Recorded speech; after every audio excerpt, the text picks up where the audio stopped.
My name is Ash, and today I'll be answering what caused you to think that you might be autistic and seek a diagnosis. During the month of April 2015, I encountered a post on a popular blogging site written by someone in the autistic community.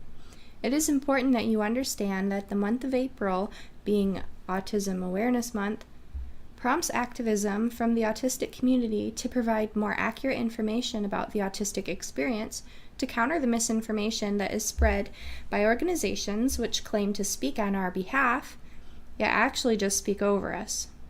The post talked about how some autistic people need to spend alone time practicing how to say things, and that if others were to see us as we practice saying things, they might ridicule us or think we're weird.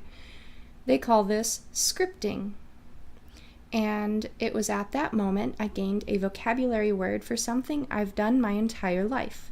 The post was tagged actuallyautistic, and this prompted further investigation.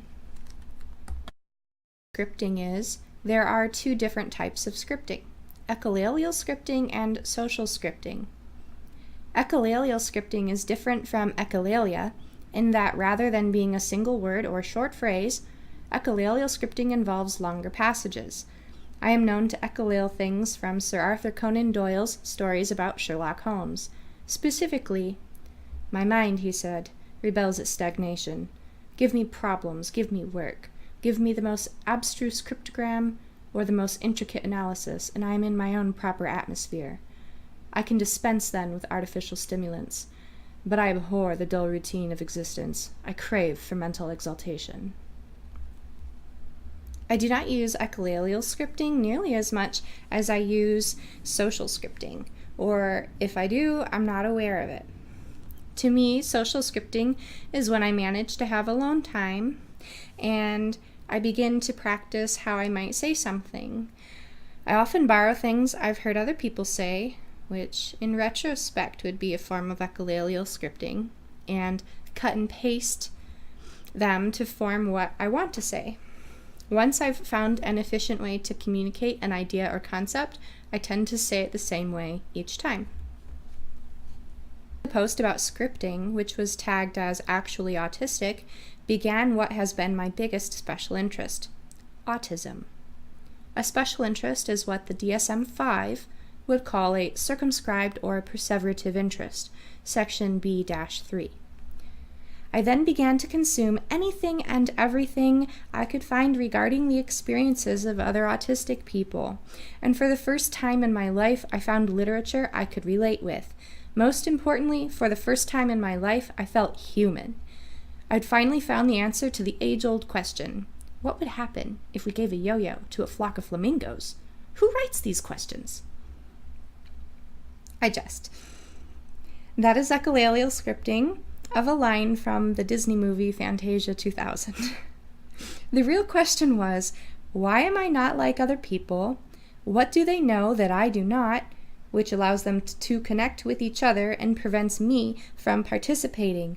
I've been wondering this since I was very small. On from the initial aha moment brought on by the scripting post tagged actually autistic to talk about literalism. I am a literal thinker. I don't detect sarcastic comments and consequently am forced to ask for clarification. I answer rhetorical questions and frequently cannot tell whether someone has said something as a joke or if they meant what they said. I need people to say what they mean and mean what they say. I've nearly lost jobs because of this.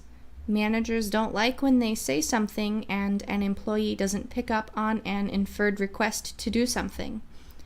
I've said for years that I have book smarts, but very little social smarts. In fact, my idea of attempting to make a friend is to approach someone and without introduction start discussing one of my special interests. I tend to talk at people, rather than engage in back and forth conversation, although I am capable of it if I am deliberately trying to do so. Learning to do so required that I people watch. A majority of what I've learned about social interaction has been a result of the deliberate studying of other people. Approaching people in this manner is an example of atypical social approach, DSM-5 A-1. I overshare with people who stay long enough to listen to what I have to say, which others think is inappropriate, and I simply don't care. I am an open book. I am obnoxiously honest about my thoughts, and learning to censor thoughts has been a painful trial and error experience. I have been accused of deliberately trying to humiliate people with my oversharing because I struggle to adjust my behavior to fit different social contexts. DSM-5A-3. If someone is trying to indicate that they don't want to carry on a conversation with me anymore, it's very likely that I'll miss their cues if they do not say so outright. Body language alone doesn't typically inform me of their desire to leave a conversation. DSM-5A-2. Difficulties with eye contact are also best explained with autism. DSM-5A-2. Eye contact is painful for me to keep, and as a tiny person, people would grab my chin and loudly say, "Look me in the eye when I'm talking to you." I was told that not making eye contact is a sign of disrespect. I was told that not making eye contact means that I am not paying attention. And so I did my very best to keep my gaze going from one eye to the other. Although, while my attention was spent trying to maintain eye contact, I couldn't focus on what the speaker was saying. Not retaining what was being said made people very angry sometimes. I felt validated when I read about similar experiences from other autistic people. Nerdy, Shy, and Socially Inappropriate, written by Cynthia Kim, who also writes the blog musingsofanAspie.com. I also read just about every post on Psychology Today by Lynn Soraya, another diagnosed autistic woman.